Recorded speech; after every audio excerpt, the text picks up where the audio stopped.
Good evening, campers, streamers, and babysitters. Following her breakout success in a killer clown horror flick, Bowie finds herself held hostage by an unhinged fan, determined to recreate the film's fatal plot. Yes, folks, this is our raw reaction review for Faceless After Dark.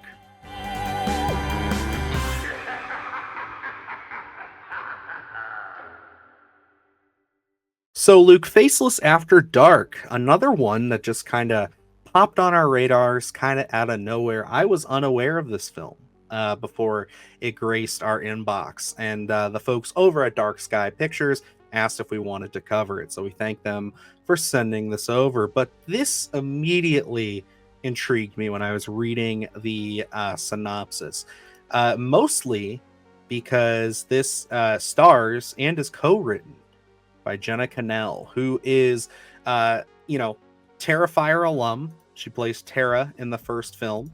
And it's one of those things where the material, the subject matter that the trailer gives you and what they're kind of setting up here is kind of a meta play on her experience with Terrifier. So for Terrifier fans, I feel like this setup and this kind of approach that they're taking could be seen as a nice little nugget, a nice little offshoot. But does it completely work with that angle? They do some interesting things here, and I feel like we have a little bit to say on it. But Luke, tell me a little bit about going into Faceless After Dark, and how do you feel now that you've seen the film? I didn't know too much about it. We got that press release once they sent over the screener, and it has a particular aesthetic to it. You look at all of the photos here, you'll see that has a particular flavor, I think, to it. So I was immediately intrigued just to see what we were going to be getting. I know you thought it looked rather intriguing. I went into it with an open mind. I like the concept here, honestly, where you brought up Terrifier, and that is such a rabid franchise, but just horror in general as a genre has a rabid fan base to it. And you look at a lot of those stars from the 80s and early 90s, Tony Todd, Danielle Harris, a lot of these players have been around forever, and you see them at Comic Cons and kind of doing that circuit.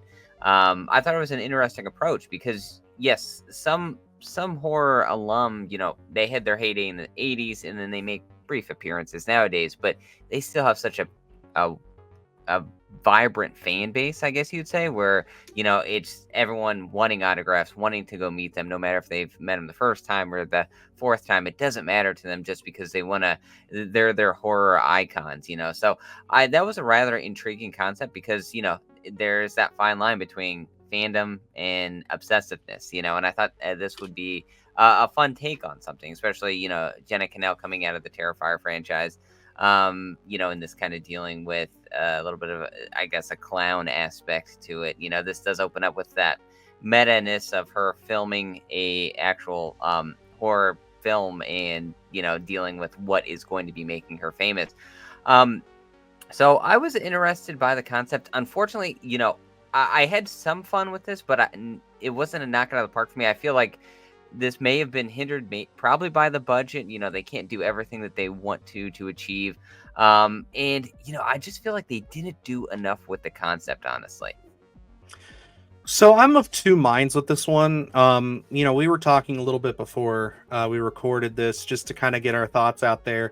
And, there are elements that really impressed me about this, and I'll start with those because, again, they actually did really pull me back. Because when you look at something like this, at the budget that it's produced at, and just kind of, the passion project that this film really is at the end of the day, when it comes to Jenna Cannell starring, co-writing, and also just, really, taking aspects of her own experience in her own life and putting it in here, because it's not just that. There's also elements of some of the messages that they read in the movie, and this is very early on, so not much of a spoiler at all, are real messages that she received from fans and other people, and just that concept, like you said, it is pretty interesting to kind of have an obsessed fan kind of basically try to reenact scenes from the movie with the star. We have seen obsessive fans. What was that John Travolta movie, The Fanatic, from a couple years Yes. ago? Yeah.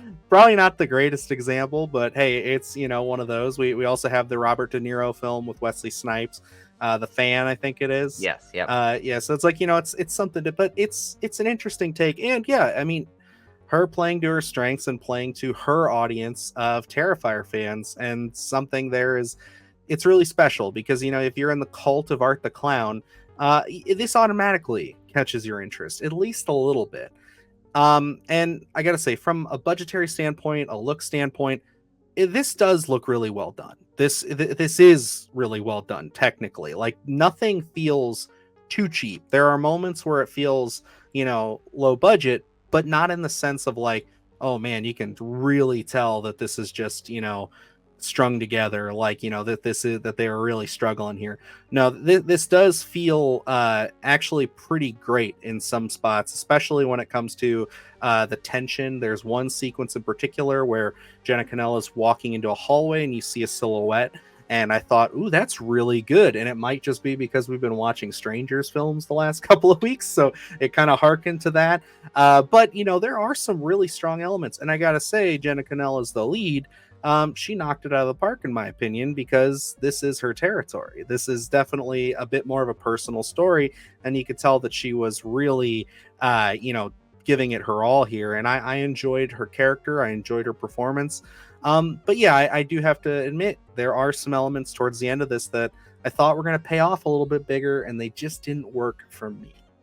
Yeah, and I gotta say, going in the positives here, Jenna Cannell. Oh, like it's such, you bring up The Strangers, where you look at that film and you have Scott Speedman, you have Liv Tyler, kind of breaking up the workload in terms of building that tension, bringing those performances. You have someone to work off of. But when you have Jenna Cannell here as that solo act for primarily throughout the entire film, and just working off of her and her bringing that tension, I gotta say, I really felt it. And I think that was due to when she's interacting prior to all these events going down, she's got this charisma about her, where it's rather intriguing. She comes off as such a likable character already.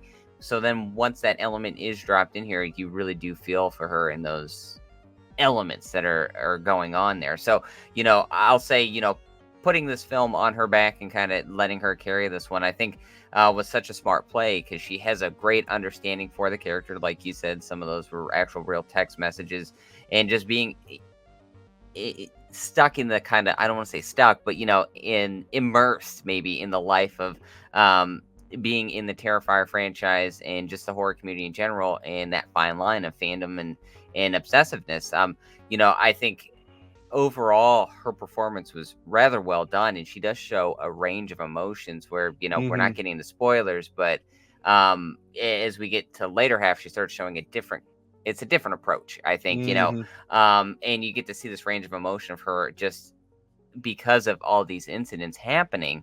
I think it was really well done. It was something where if you have an actor or actress in that seat that doesn't really perform, everything just falls flat. But I gotta say, she really did bring it here. Yeah, and I agree. I think that she's definitely my biggest positive on this. Again, you can tell this is a passion project, and honestly, it just makes me want to see her doing more, especially in the realm of horror. Kind of going into that sense of maybe taking the lead on some more slashers, some more genre pieces, because I mean, she really struts her stuff here. And Terrifier, it's a showcase. The first film, it is one of those things where it's like they're not trying to blow the doors off the place or anything. So to really see her chew up some scenery here was pretty good. And I'm not saying that it's Oscar worthy or anything like that. But it's one of those things where it really impressed me. And I think that again, the cinematography here, it's not something that we're just shooting with friends to try to get made because our friend wrote some of the script. No, they're really putting the work into this, because there are some very interesting shots. There are some very unique, takes with how they angle things. I really enjoyed some of the tension. There's a scene involving a security cam that I thought was some really fun play, because the audience knows something that our character does not at that time, and you're just like waiting for them to realize it. So I thought that was a really, really cool concept. Now, we get a shift in this film, and at first it's like, okay, this is the shot in the arm that I think this movie really needs to cross us over into the finish line and really get us there. And I think that's really where the budget starts to play it rear its ugly head in a sense. And I mean that in the nicest way possible, because again, I think there are some strong visuals in the later half. I think there are some cool parts to it, and I really like the idea. But you can really tell, Luke, you said it off air just a minute ago, that they start kind of leaning into an element that I wasn't a big fan of, using a cell phone a lot, and then they kind of do something with the character that I wasn't huge on, but it didn't necessarily ruin the movie for me. I still think this is worth a watch, and something that I may even find myself revisiting at some point down the line. But I just found myself a little let down by the third act, especially. Yeah, and going into just the quality of the film, I'll say, sometimes when we see these smaller films, you can tell you're watching a smaller film. But I gotta say, there was a lot of quality behind some of the shots here, and just it being constructed. You do feel like you're watching an actual film here. So that was a pretty big positive for me. And like you're talking about, we kind of have to switch up in the story. That really did catch me off guard, and that was a pretty big positive for me, because I went in here thinking I was getting one aspect of a story, and they really do start opening it up and really kind of throw you for a loop for a second. Unfortunately, I don't think they do enough with it. They open up so many interesting doors, but they don't really go down any different avenues that I guess you could have to really make the most of your concept there. And they really do start stacking the deck with other characters that make them unlikable, where you start feeling like they're really trying, and it just becomes a chore to watch, I think, for me, where it's just kind of an eye rolly thing of, oh, we're adding another element, where it's like, just let it be. I think Jenna Cannell's character has so much charisma that we can get behind her in so many different aspects, that just let her play. And one of the other things kind of going in that was a negative for me was where you really see the budget, not really paying off and not being able to do things you want to do, is they kind of cut away in terms of gore, and they have some interesting, I think there's a thing with hedge clippers, which it could have been pretty much a money shot if you decided to show something. Whereas, we watched Frogman, and that was like, we need a payoff there, and I think when you're going to films like this, you need some sort of payoff. And unfortunately, we didn't get that. We get some aftermath gore, but we don't get, I think, and I'm not saying we needed an overabundance of it. I think there's a handful of scenes where they cut away from it, and it's more so just off-screen stuff using your imagination. But I think there's only so many times you could do that. If you would have condensed it maybe, and just really focused maybe the budget on one big centerpiece like that, to kind of leave your audience talking, I think that would have been pretty conducive. So I think, it's a mixed bag in terms of what was presented here. I think, potential wise, I think, it was off the chart, but it didn't really produce as much as I wanted to. I can't say that it was a completely negative experience or a completely positive experience. So I think I'm somewhere in the middle. I think, Faceless After Dark for me is going to be worth a watch.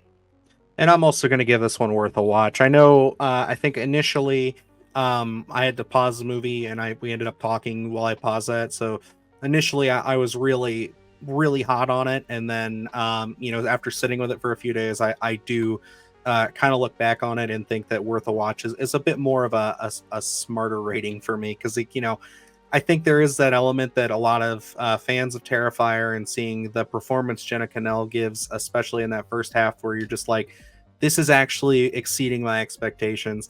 But you are correct. I think that that's one element that if you are a fan of Terrifier, you do need to go in. And I should have probably prepped a little bit in my earlier criticisms of just saying that the gore, it's not Terrifier gore by any means. It is playing to a bit more of the reserved nature of it. I think that this, at the end of the day, does lean a little more into the psychological thriller more than I would say slasher. And I think, like, if we would have maybe found that balance a little bit better, I think that this would have really landed for me.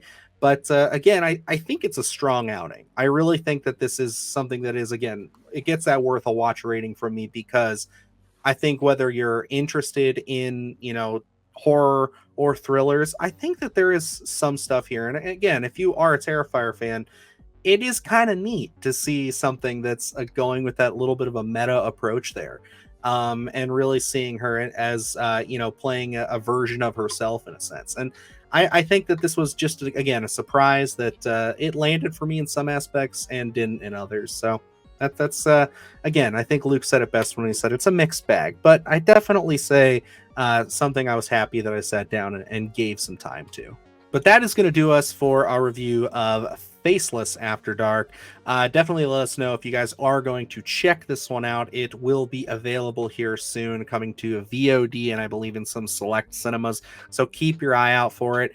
And I did get to sit down with Jenna Cannell for about 10 minutes, which I'm going to tack on to the end of this review here. So if you want to get a little bit more information about the film, we don't go into any spoilers, but really just where this all came from and, just her experience with the Terrifier fandom. It was a really nice conversation. And I did see the film before I had the convo, so do not worry. It wasn't like I colored my review or anything. So anybody who's commenting that right now, stop it. You're going to do it anyway. I don't care. But yeah, other than that, guys, got a lot of great stuff on the channel. Some more stuff headed your way. Just as this is going out, we just posted our spoiler review of Last Stop in Yuma County, which is a film Luke and I were absolutely obsessed with, where we sat down with director Francis Galuppi and discussed that film, all the spoilers. So rent that, go to your local cinema, see it, and then come back and sit down with us as we get to kind of peel back the layers with the creator themselves. It was a really fun combo, and honestly something that I was really happy we got to do and hope we can do more of. So other than that, that's going to wrap us up. So until next time, I am Dylan Newell. And I'm Luke Janesco. And remember, stay scared.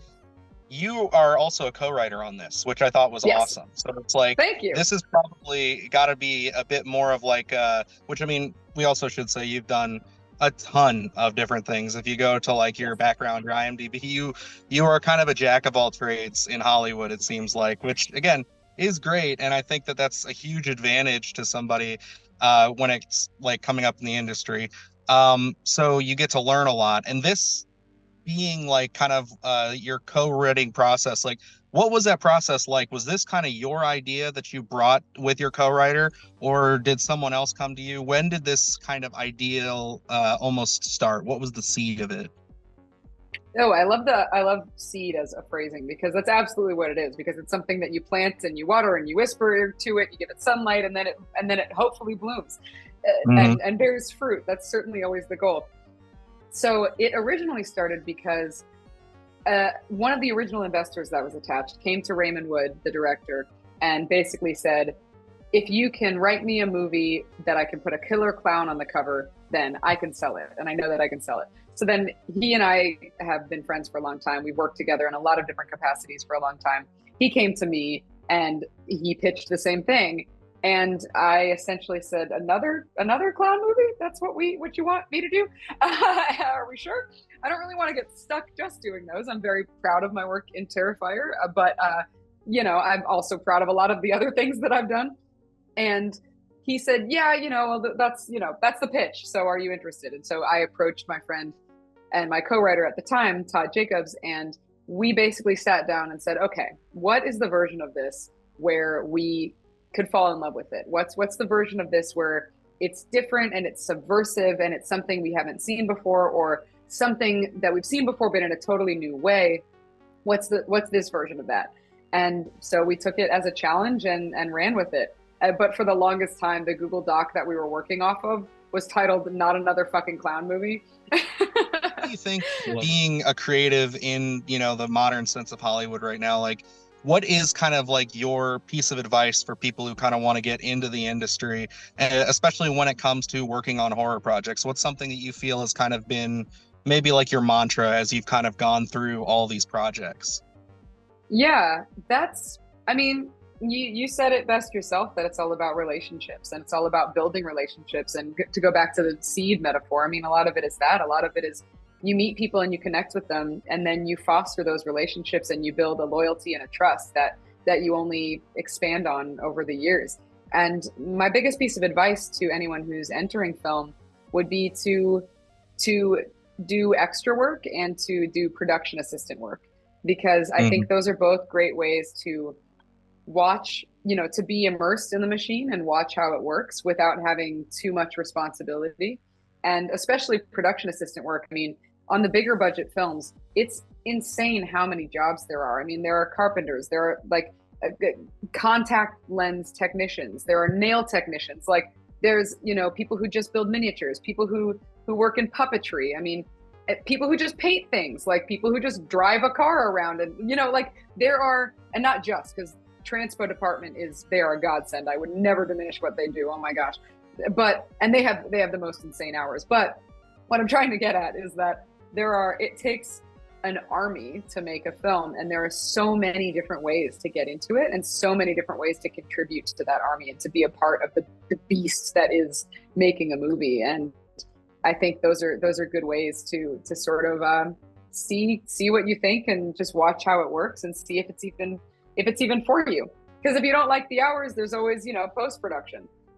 There's like VFX, there are animators, there are graphic designers. I mean, there are so many different ways to be a part of something. You've kind of done the slasher stuff. You've worked on projects like Renfield, where you're doing kind of the horror comedy with the vampires and things. Is there another like genre, like subgenre of horror that you'd like to tackle next? Maybe whether it's writing or potentially directing? Yes, absolutely. Next, I would love to direct a horror piece for sure. And then in terms of not necessarily horror, but the genre space, I mean, I love action movies as well. And so that's definitely something that especially because I do my own stunts and I love stunt stuff. And like I did in Renfield and in Terrifier and in Faceless After Dark and in all the other things.